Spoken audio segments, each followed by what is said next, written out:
வணக்கம். இன்னைக்கு மார்க்கெட் பார்க்குறதுல அவ்வளோ இன்ட்ரெஸ்ட் கிடையாது. மார்க்கெட் உப்பு சப்பு இல்லாத ஓடிட்டு இருந்துச்சு. 2-3 விஷயத்தை வந்து நம்ம பார்க்கணும். ஜூலை மந்த்னு சொன்னாவே எத்தனை பேர்த்துக்கு தெரியுன்றது தெரியாது. 1969 நிறைய பேங்க்ஸை வந்து நேஷ்னலைஸ் பண்ணாங்க கவர்மெண்ட் ஆஃப் இந்தியா. அப்போ எல்லாமே வந்து ப்ரைவேட்டாக தான் ஓடிட்டு இருந்துச்சு. எல்லாத்தையுமே வந்து நேஷ்னலைஸ் பண்ணது வந்து 1969. ஏன் இது சொல்கிறோன்னு சொன்னால் 2 பேங்க்கோட மேஜர் பேங்க்கோட எஸ்டாப்ளிஷ் டே ஆர் ஃபவுண்டேஷன் டேன்னுவாங்க. ஒன்று வந்து ஸ்டேட் பேங்க் ஆஃப் இந்தியா 1955 ஜூலை 1 ஆரம்பித்தது. இதுக்கு முன்னாடி வந்து இம்பீரியல் பேங்க் ஆஃப் இந்தியான்னு இருந்துச்சு. அது வந்து 1955 தான் வந்து இது பண்ணாங்க. So 70 years of celebration of SBI ஒன்று. ஆனால் ஒரிஜினலாக எஸ்பிஐ நம்ம எடுத்து பார்த்தா it is close to about 129 years, right? இது ஒன்று. ரெண்டாவது வந்து கெனரா பேங்க். எக்ஸாக்ட்லி 120 years ஆகுது கெனரா பேங்க் ஃபார்மேஷன் ஆகுது, ஃபவுண்டேஷன் டேஸ். இது 2 மேஜர் பேங்க்ஸ் இருக்குது. மற்ற பேங்க்ஸ் எல்லாமே அது வந்து யூனியன் பேங்க் ஆகட்டும், Bank of Baroda, Indian Bank, Bank of India, Central Bank, Dena Bank, IOB, Punjab National Bank, UCO Bank, இது எல்லாமே வந்து நேஷ்னலைஸ் பண்ணது வந்து ஜூலை மந்தில் தான். அது டிஃப்ரெண்ட் டேட்ஸு, ரைட்? இது எல்லாமே வந்து the made it as a government company or public செக்டராக மாற்றினது வந்து 69 வந்து இன் ஜூலை மந்த்து. அது ஏன் ஜூலை மந்த்துன்றது தெரியல. ஏதாச்சும் ஒன்று காரணம் இருக்கும் ஒய் ஜூலைன்றது. Anyway it's a informations. எத்தனை பேருக்கு இது யூஸ்ஃபுல்லாக இருக்குன்றது வேறு விஷயம். But information is always good. ஒன்று. ரெண்டாவது வந்து we are talking about Hero. இந்தியாவில் வந்து one of the most valued companies. Till recently அவங்க தான் வந்து 2 வீலரில் வந்து மார்க்கெட் லீடர்ஸாக இருந்தாங்க. சில பிரச்சனைகள் ஓடுது, அது வேறு விஷயம். பட் அதுக்கும் ஃபவுண்டேஷன் டே இன்றைக்கி தான். 1923 they founded Hero company in July 1. So with this small information ஓட நம்ம மற்ற இதுக்கு நம்ம மூவ் பண்ணலாம். மார்க்கெட் இன்னைக்கு மார்னிங்கில் இருந்தே வந்து உப்பு சப்பு இல்லாதே ஓடிட்டு இருந்துச்சு. மெயின் ரீசன் உங்களுக்கே தெரியும். ட்ரம்ப் வந்து என்ன சொல்ல போகிறாருன்றது தெரியாது. அவர் ரொம்ப தெளிவாக இருக்கார். ஜூலை 9 நான் டேட் மாற்ற மாட்டேன்றது ஒன்று. நேற்று வந்து ஒரு 2 நாளைக்கு முன்னாடி வந்து ட்ரம்ப் வந்து சொல்லியிருந்தாங்க we have signed agreement with China and India கூட வந்து பேச்சுவார்த்தை சூப்பர் டூப்பராக போயிட்டுருக்கு, we will have a beautiful அக்ரிமெண்ட்டுன்னு சொல்லி ஒரு ஸ்டேட்மெண்ட் கொடுத்துருந்தார். அந்த ஸ்டேட்மெண்ட் கொடுத்து ஒரு வித்தின் 8 to 9 hours வந்து India has taken a very strong decision that நீ கேட்குறதெல்லாம் நான் வந்து விட்டு கொடுக்க முடியாது. மெயின்லி வந்து டெய்ரி அண்ட் ஃபார்ம் செக்டார்ஸில் இந்த வீட்டு, சோயா அண்ட் மெய்ஸ், இந்த 3லேயே வந்து நாங்கள் வந்து விட்டு கொடுக்க மாட்டோன்ற மாதிரி ஒரு விஷயம் இருந்துச்சு. அவர் வந்து அந்த விஷயத்தை தான் பிடிச்சிக்கிட்டு இருந்தாங்க. நோ எக்ஸம்ஷன், எதாக இருந்தாலும் கம்ப்ளீட் டீல் வந்து ஜூலை 1 ஜூலை 9 முடியணும், இல்லைன்னா டேரிஃப்ன்ற மாதிரி அவர் சொல்லிகிட்டு இருக்காரு. ஸோ அந்த இழுபறி ஓடிட்டுருக்கு. நேற்றோ வந்து ஃப்ரெஞ்ச் பிரசிடெண்ட் யூஎஸில் வந்து கேட்டிருந்தாங்க இதை வந்து எக்ஸ்டெண்ட் பண்ணுங்க, நெகோஷியேஷன் போயிட்டுருக்கு, நோன்ற மாதிரி அவர் ஒரே வார்த்தையில் வந்து முடிச்சிருக்கிறாரு. So it is not just India, நிறைய கண்ட்ரீஸ் வந்து நெகோஷியேஷன் ஓடிட்டுருக்கு. அங்கே யூஎஸில் எவ்வளோ டீம் வச்சுருக்காங்கன்றது தெரியாது. Anyway negotiation, hard core negotiations ஓடிட்டுருக்கு. நம்ம இந்தியன் டீம் போனது வந்து அங்கே ஸ்டே எக்ஸ்டெண்ட் பண்ணிவிட்டு பேச்சுவார்த்தை நடந்துகிட்ருக்கு. இன்றைக்கி மார்க்கெட் எடுத்து பார்த்தீங்கன்னா ஃபியூச்சர்ஸ், நிஃப்டி ஃபியூச்சர்ஸ் வந்து வெறும் 23 பாயிண்ட்ஸ் தான் வந்து மூவ் ஆயிருந்துச்சு. இன்ட்ராடே ஸ்விங்கும் வந்து பெருசாக இல்லை, 95 பாயிண்ட்ஸ் தான் வந்து மூவ் ஆயிருந்துச்சு. மார்க்கெட் ப்ரீமியமில் இருக்குது, 97 பாயிண்ட்ஸ் ப்ரீமியமில் இருக்குது. பேங்க் நிஃப்டியை பொறுத்த வரைக்கும் இன்றைக்கி ரொம்ப இன்ட்ரெஸ்டிங்காக இருந்துச்சு. 57,500 க்ளோஸ் ஆச்சு, 146 பாயிண்ட்ஸ் ப்ளஸ், பெருசாக ஒன்றும் இல்லை. இன்ட்ராடே ஸ்விங் வந்து ஓரளவுக்கு டீசெண்டாக இருந்துச்சு, 370 பாயிண்ட்ஸ். அண்ட் மார்க்கெட் வந்து 0. ஃபியூச்சர்ஸ் அண்ட் ஸ்பாட் வந்து ஒரே ரேட்டில் தான் வந்து நிற்கிது. நம்ம சாட்டர்டே அன்றைக்கி ஜோஹோ மீட்டிங் ஆகட்டும், சாட்டர்டே அன்றைக்கி நம்ம யூடியூப் சேனல்லையும் ஆகட்டும், நம்ம வந்து சொல்லியிருந்தோம் பப்ளிக் செக்டார் பேங்க்ஸ் வந்து பியூட்டிஃபுல்லாக இருக்குது, பிரேக் அவுட் ஆக போகுது. ப்ரைவேட் செக்டார் பேங்க்ஸ் வந்து almost they have reach their destination. HDFC வந்து மேலே போகிறதுக்கு மெயின் ரீசன் வந்து ஹெச்டிபி, அது வந்து பப்ளிக் இஷ்யூ வரனால அந்த 12,000 கோடி வந்து அவங்களுக்கு வந்து ஒரு போனஸ்ன்றதை வச்சிங்களேன். ஸோ அந்த ஒரு ரீசன்னால் தான் வந்து அந்த ஒரு பர்டிகுலர் பேங்க் வந்து மேலே போயிட்டுருக்கு. பட் மோஸ்ட்லி ப்ரைவேட் செக்டர் வந்து அவங்களோட டார்கெட் அச்சீவ் ஆகிடுச்சு. It is time for them to ஃபால்ன்றதை நம்ம பேசிகிட்டு இருந்தோம். இது ஒரு சைடு. இன்னொன்று வந்து பப்ளிக் செக்டர் பேங்க்ஸ் வந்து சூப்பர் டூப்பராக போகுதுன்றது சாட்டர்டே வீடியோ நம்ம ஜோஹோ மீட்டிங்கில் வந்து ஆல்மோஸ்ட் ஒரு 10 பேங்க்ஸை பற்றி நம்ம டிஸ்கஸ் பண்ணியிருந்தோம். அன்றைக்கி யூடியூப் வீடியோலையும் வந்து 106ல் இருந்துச்சு பஞ்சாப் நேஷ்னல் பேங்க். நம்ம வந்து அதுக்கான இலக்கு நம்ம சொல்லியிருந்தோம் அடுத்த வாரத்தில் மண்டே டியூஸ்டே இல்லை வெனஸ்டேக்குள்ளே 112 டச் ஆகுன்றது. இன்றைக்கி க்ளோஸ் டு அபவுட் 113 டச் ஆச்சு. அண்ட் ஃபியூச்சர்ஸில் யார் ட்ரேட் பண்ணியிருந்தாங்களோ கங்க்ராட்ஸ், நல்ல ப்ராஃபிட் பண்ணியிருப்பீங்க. இன்றைக்கி மார்க்கெட்டை பொறுத்த வரைக்கும் அது இந்தியன் மார்க்கெட் ஆகட்டும் இல்லை யூஎஸ் மார்க்கெட் ஆகட்டும், யூஎஸ் மார்க்கெட் இன்னும் ஓப்பன் ஆகலை, ஃபியூச்சர்ஸ் ஆகட்டும், more or less it is more ஃப்ளாட்டாக தான் ஓடிட்டுருக்கு. இந்தியன் மார்க்கெட்டில் அதர் தென் பப்ளிக் செக்டார் பேங்க்ஸ் ஒன்று, ரெண்டாவது வந்து இன்ஃப்ரா, இந்த 2 செக்டரை தவிர மீதி எல்லா செக்டாருமே வந்து it was not doing that good.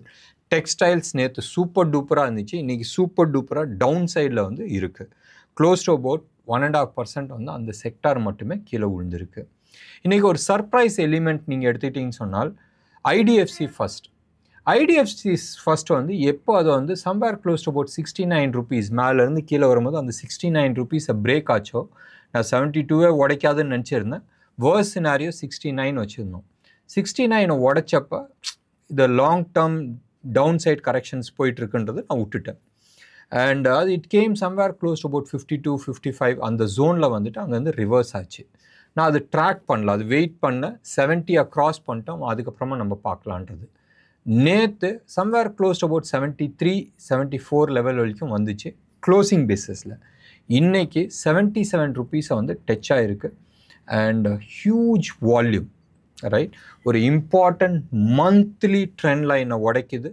And with huge volume இன்றைக்கி அது மட்டுமே வந்து 5.6% அப் ஆகிருக்கு.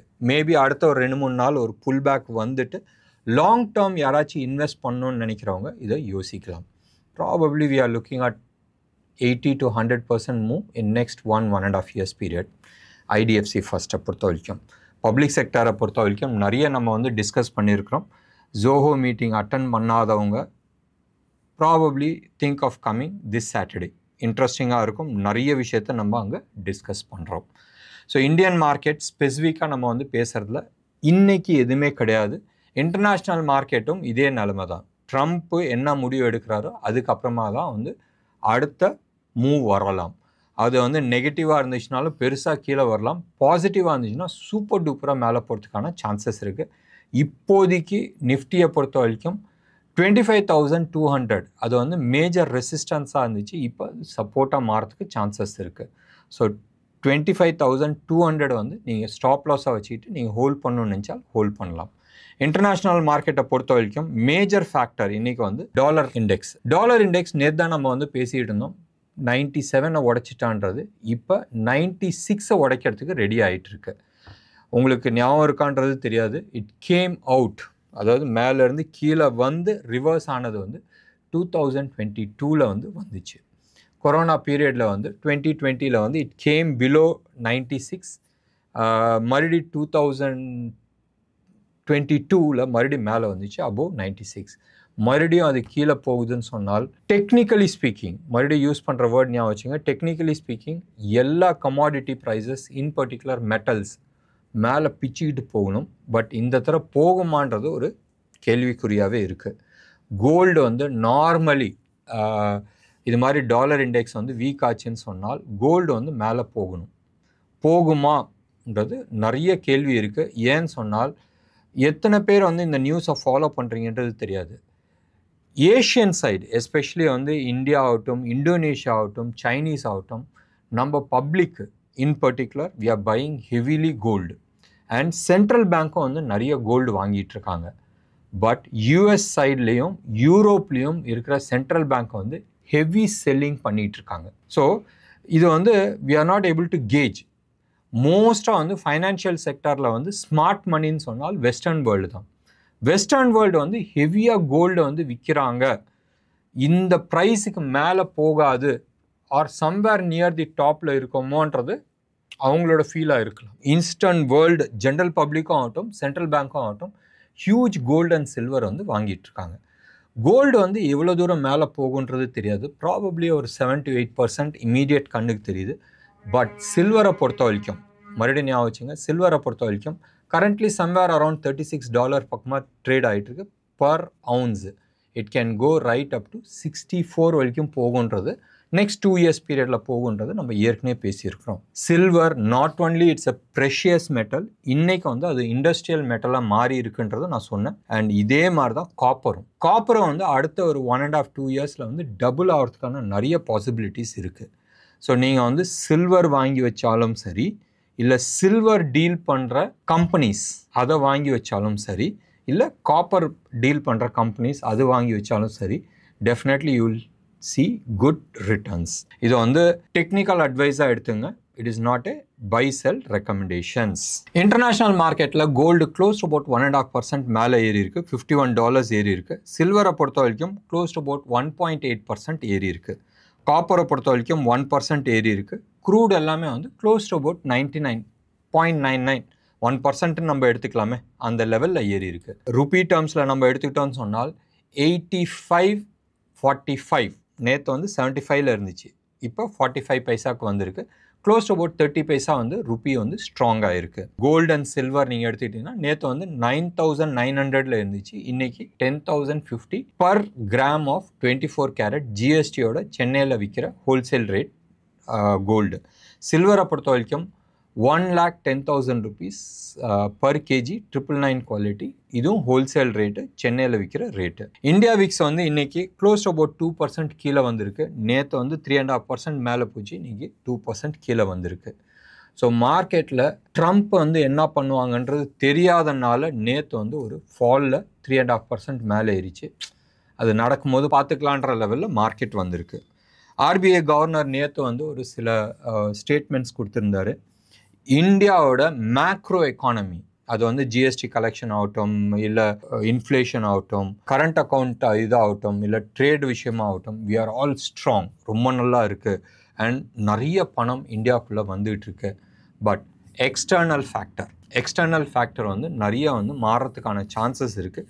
இதனால நம்ம ஜாக்கிரதையாக இருக்கிறது வந்து இட் இஸ் ஆல்வேஸ் குட். அவர் வந்து ஒரு 4-5 விஷயம் சொல்லியிருந்தார். மெயினாக வந்து ஜியோ பாலிட்டிக்ஸ் அக்ராஸ் வேர்ல்டு, ரெண்டாவது வந்து கிளைமேட்டிக் சேஞ்சஸ். நீங்கள் எடுத்து பாருங்களேன், இன்றைக்கி வந்து நியூஸ் பேப்பர்லாம் நீங்கள் வந்து ஆன்லைனில் போய் சர்ச் பண்ணி பாருங்கள். யூரோப்பில் வந்து பத்திட்டு எரியுதான். அதாவது லாஸ்ட் 40-50 வருஷமாக இல்லாத அளவுக்கு வந்து வெயில் ஜாஸ்தியாக இருக்குது. ஃப்ரான்ஸ் ஆகட்டும், பாரிஸ்லலாம் வந்து தே ஹவ் செட் தட் வண்டியை ஓட்டாதீங்க, தயவு செஞ்சு பொல்யூஷன் ஆகுது, சூடு தாங்க முடியலன்னு சொல்லியிருக்கிறாங்க. அது ஃப்ரான்ஸு, ஸ்பெயின், போர்ச்சுகல், இது எல்லா இடத்துலையுமே வந்து காட்டு தீ பரவிக்கிட்டு இருக்கு. ஸோ அந்த அளவுக்கு வெயில் அடிக்குது. So climatic change is real. So climatic சேஞ்ச்னாலையும் எக்கனாமிக்கல் பாதிப்பு வரதுக்கான நிறைய சான்சஸ் இருக்குது. மூணாவது மோஸ்ட் இம்பார்ட்டண்ட் பாயிண்ட்டாக வந்து ஹைலைட் பண்ணியிருக்கிறாங்க, ப்ரொடெக்ஷன். ரைட், ஒவ்வொரு கண்ட்ரியும் இப்போ எப்படி இந்தியாவில் வந்து ஃபார்மர்ஸ்க்கு வந்து ப்ரொடெக்ஷனுக்கோசரம் நம்ம அக்ரி ப்ராடக்டை இம்போர்ட் பண்ணலையோ, இப்போ ட்ரம்ப்பும் அதானே பண்ணுறாரு. என் ஊரில் வந்து ப்ரொடெக்ஷன் பண்ணு, இந்தியாவும் அதானே சொல்லுது, என் ஊரில் வந்து ப்ரொடெக்ஷன் பண்ணு. So every country is trying to protect there country. அப்படி வரும்போதும் டெஃபினட்டாக வந்து என் ஊருக்கு இது பண்ணாதே, என் ஊருக்கு இது எக்ஸ்போர்ட் பண்ணாத, இந்த டேரிஃப்ஸ் வரும்ன்றது, அந்த பர்டிகுலர் ப்ரொடெக்ஷன் ட்ரேட் பேரியர்ஸ் வரும், அதனால் சில பாதிப்பு வரும்ன்றது ஆர்பிஐ கவர்னர் வந்து சொல்லியிருக்கிறாரு. இன்னொன்று நியூஸு, இன்ட்ரெஸ்டிங் நியூஸு, இன்றைக்கி வந்து மார்க்கெட் டேட்டாவோட நிறைய நியூஸ் தான் இருக்குது. ஜிஎஸ்டி ஆரம்பித்து இன்னையோட 8 வருஷம் முடிஞ்சு போச்சு. ரைட், ஜிஎஸ்டி கலெக்ஷன் டேட்டா இது வரைக்கும் வரல. மேபி யாருக்காச்சும் வந்திருந்தால் நீங்கள் வந்து மெசேஜில் நீங்கள் போடுங்க. என்ன நேயர்களே, இன்றைக்கி ப்ரோக்ராம் உங்களுக்கு பிடிச்சிருந்துச்சுன்னா லைக் பண்ணுங்கள், ஷேர் பண்ணுங்கள். டெஃபினட்டாக உங்களோட கமெண்ட்டை நான் எதிர்பார்க்குறேன். நன்றி, வணக்கம்.